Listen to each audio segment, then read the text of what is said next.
Hello, I'm Felicity Cohen. I'm so excited to introduce you to my Wellness Warriors podcast.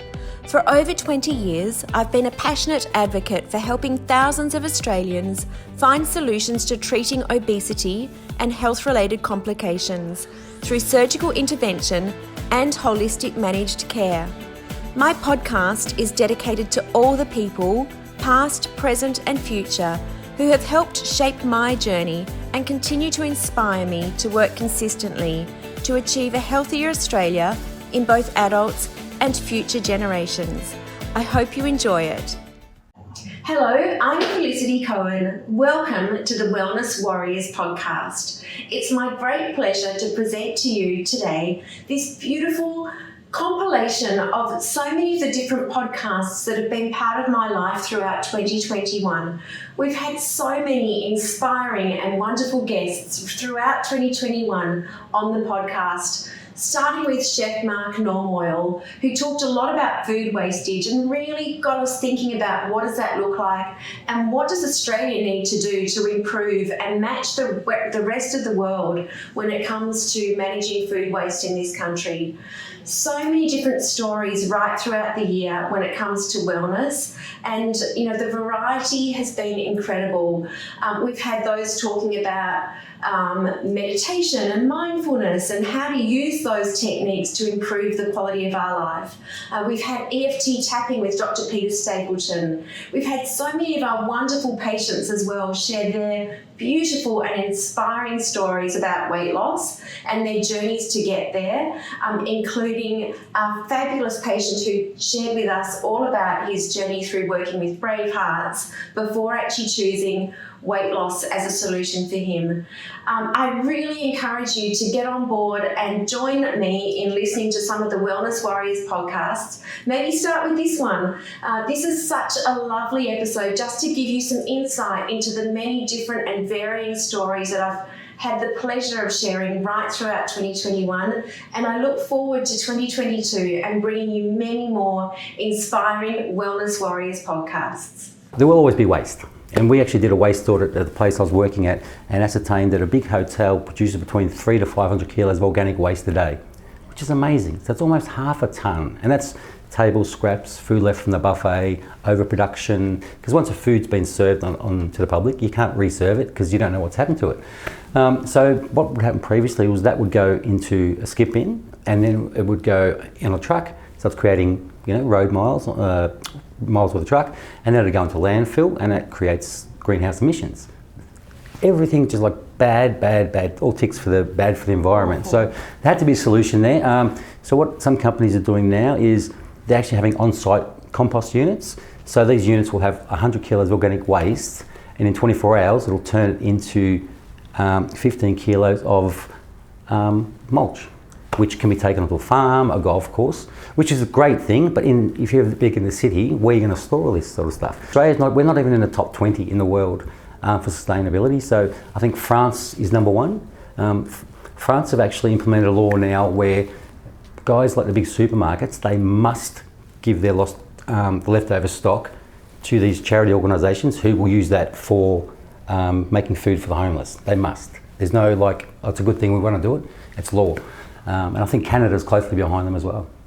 We really need to follow that trend. Very much so. And I've seen even in organisations who do support the homeless and feeding them on the street that they're dependent on a small number of restaurants or outlets who donate to them, but it's so often high carb, high fat, high salt, sugar, whatever. It's poor quality. True. Yet if we had a system where we could get our supermarkets and other chain stores behind a solution, then we're also going to be, not only doing the right thing in terms of food waste, but offering to create healthier options for those people. Very much so. And like I said, it's happening, but I just think we are way behind. Like Australia, we're quite a progressive country, and we think we're quite ahead in a lot of things, but in a lot of things we're quite behind. So it's only when you do a bit of travelling and do a bit of research that you can actually, you can actually jump on the internet, and we're lucky now with the internet, we can learn whatever you want about any subject. And that's how we get better.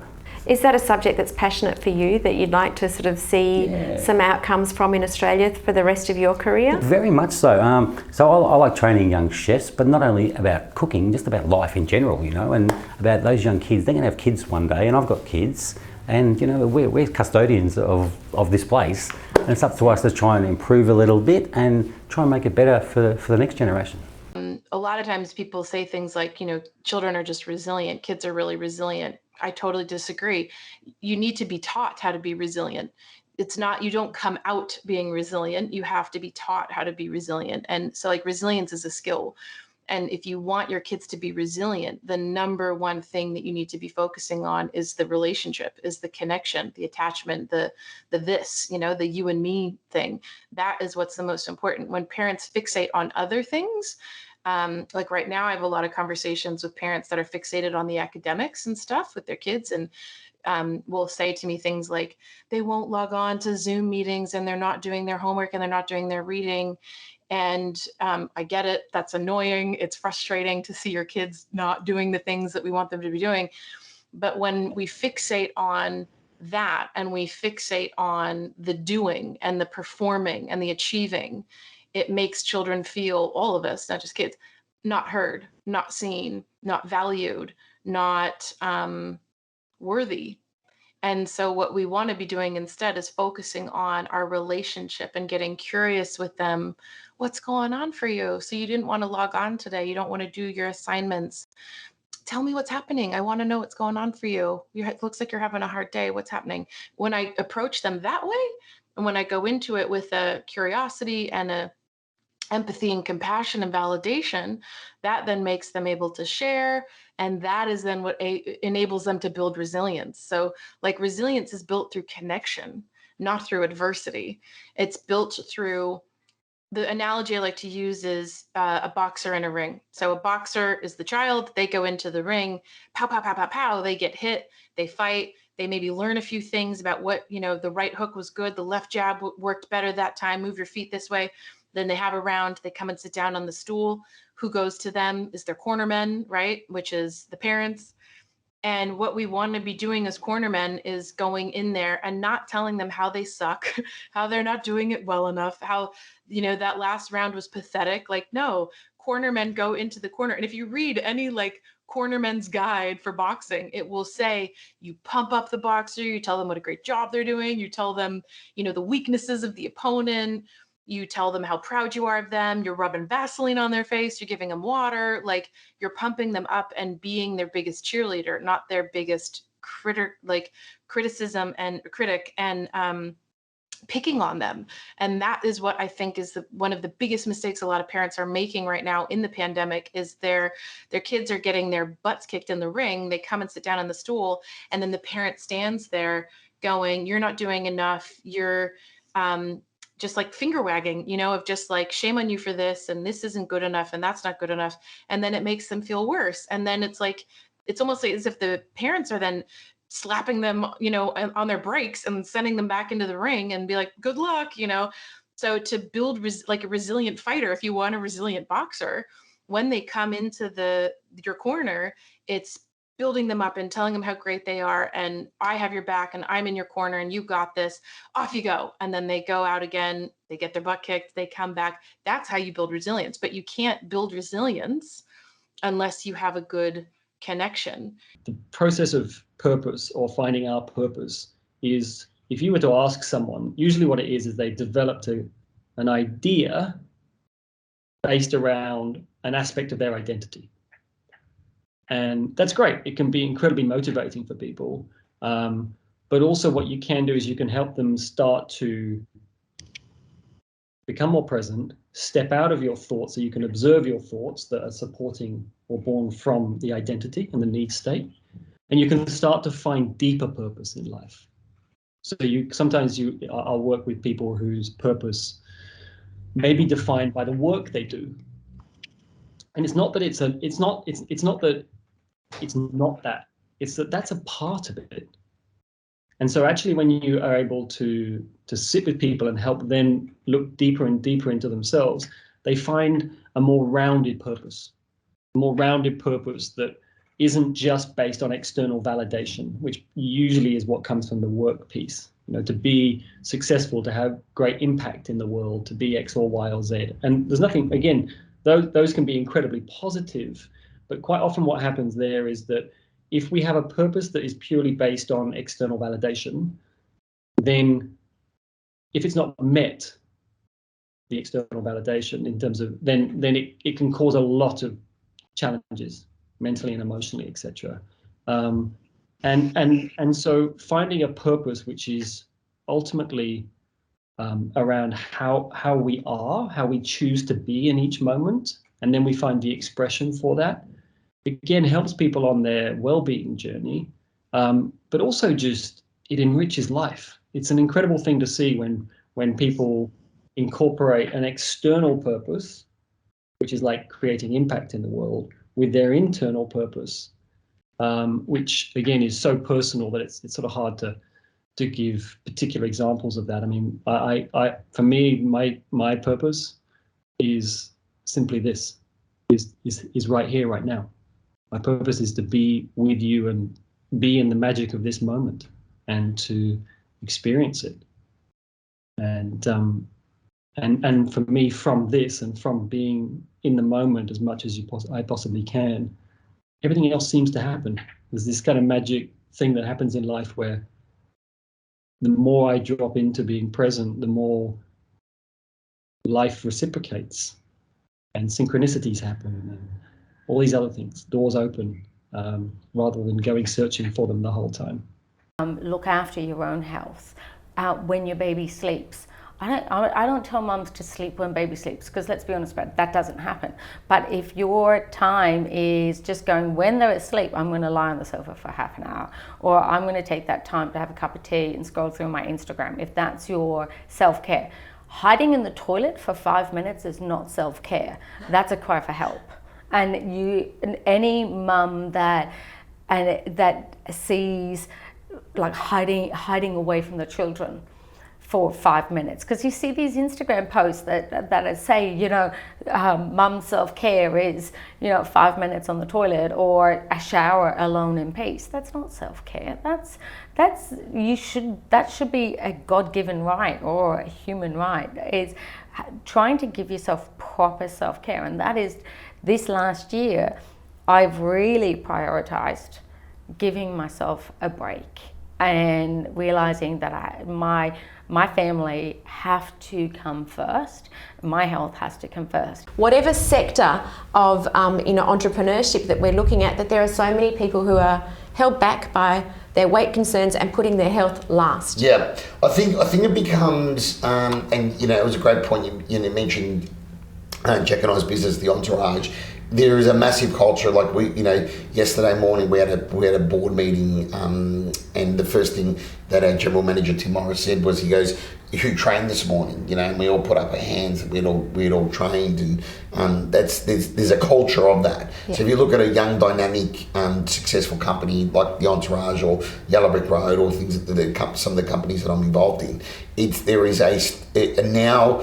If you're not the person, and this is a big thing, so if you're somebody who is not taking action with regard to either your weight or your health and your future, and then leading back to your wealth, whether being through a business that you're already a part of or being entrepreneurial, the reality is that you're getting left behind. And there's going to be an element in this next generation. I think they've got I'm certainly not an ageist, but I think there is that baby boomer generation, and even people sort of that 40 to 50, they sort of get away with it a little bit. Mm-hmm. Now with this new generation, it's like, if you smoke, people look at you. If you drink too much, people look at you. If you're not training, people are like, why don't you train? If you're not healthy, and it's to some extent, now living in eastern suburb Sydney, like, it's become probably a little bit extreme, to the point where people have like forgotten even to have a good time in these days, because they're all about, I want to Instagram the fact that I'm training and all that. It's become an Instagram thing, but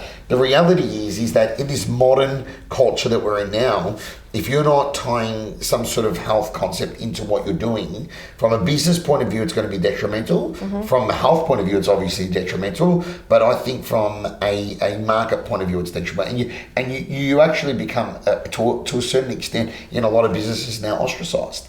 Like a lot of, working in Sydney CBD, you'll see most lunchtimes now people are, all got their socks pulled up and their, little jerseys on, and there's mixed sex soccer teams, and they all go play soccer in the Centennial Park. Or Really? Yeah. It's a big thing now. So it's like, and if you're not a part of something like that now, or if you go on a work retreat and you're the person who doesn't go on the 10K hike in the morning, or when we went on the Entourage retreat, obviously it's different. They're entrepreneurs, they're highly motivated with, the businesses doing $1 million to $10 million plus sort of revenue.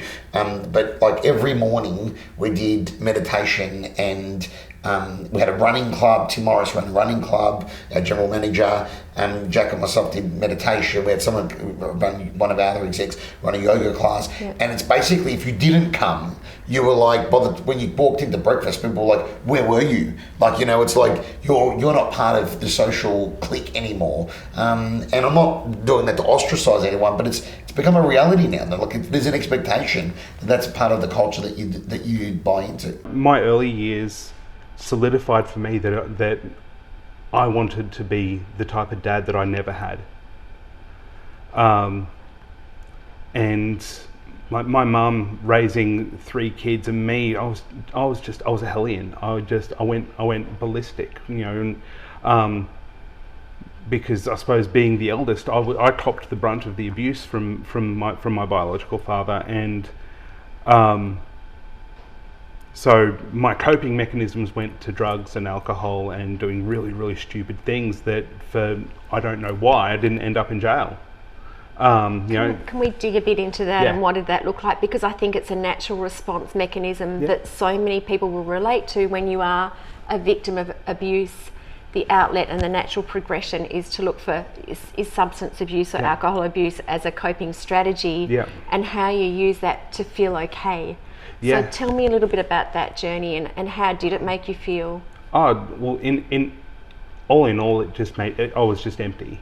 I was always looking to try and fill that void of, that whatever I felt was missing, and I think the first time I smoked pot, I was 12, and I was going to school drunk and high pretty much every single day, and it was through my when I actually stopped doing that, when I decided to start focusing on my academia, that I started turning to food, and binge eating started when I was 16 I think. And that just became that constant revolution of binging and purging, and that lasted up until, if I'm really honest, probably about 2 weeks before my pre-op. How did you actually resolve the issue with the drugs and alcohol? Obviously, it was a big part of your coping strategy for a certain point in time. Yeah. What was the trigger that helped you actually, sort that out and stop? I had some pretty real conversations with my little brother, and we had we'd started getting involved in a youth group and things like that. The main thing for me was sitting down with him and him saying to me, Steve, if you don't stop, you're going to end up like Dad. And yeah. Many women see menopause as like the beginning of the end. In fact, menopause is a window of opportunity. We actually have a window of opportunity at this time of life because our hormones shift, and hormones are chemical messages that tell the body what to do. Our body is changing. They used to always call menopause the change. Well, that's not far from the truth, because our body is changing. It's changing the way it's functioning, because we no longer have the high level of reproductive hormones, and the way the reproductive hormones interact with other hormones and other parts of the body is changing. So rather than trying to get the body back that you had when you were 20 or 30, it's like, well, okay, what do I want for the next half of our life? Because if we think, well, women come into this time of life around their late 40s, early 50s, we've got at least 40 odd years to go, 50, depending on how long you think you're going to live. It's like, so what do we want the next half of our life to be like? And we kind of have this open window, and it's not open for very long, because once you're through menopause and you're about 5 years through menopause, it is very hard to change anything, because your hormones have resettled at their lower rate. They're not really going to change. The body's kind of gone into a new normal. So you've got this window whereby you can say, well, what can I do differently to create my health for the next half of my life? And that is looking at the food you're eating, the way you're moving, and it's more than likely not the same way that you did things in the past, because your body is now different. And understanding, yes, you're higher risk of insulin resistance because you don't have particular hormones. You're higher risk of having, metabolic thyroid issues, stress, all of that are all impacting, but we can control that, and we can bring that under control if we get in there and we start making changes at the right time. Emotions aren't one of our greatest characteristics, unfortunately. A lot of people think it's a blessing that we have emotions, but yes, emotions give us color and texture and these sensations and feelings, but they also keep us in a very reactive state. So if you look at someone that's, let's just say, an enlightened being that's representing a very inspiring model for what it is to be human, they're not emotionally reactive to the world.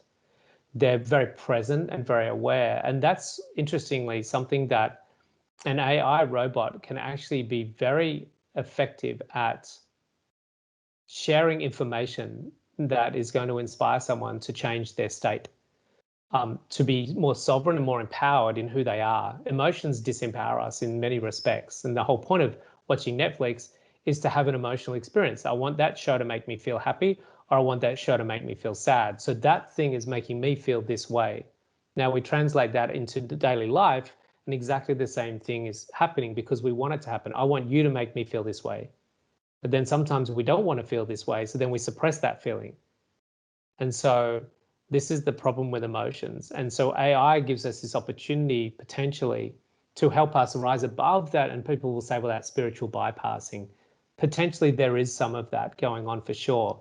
But maybe that's what needs to happen. And maybe we need to be less violent, less sad, less anxious, less overwhelmed, and reclaim the power of our own magnificence so that we can be in this world in a beautiful, unconditionally loving space that allows us to function clearly, be effective with our creativity in our work, but not thrown around like a cork in the ocean every time something doesn't work out our way.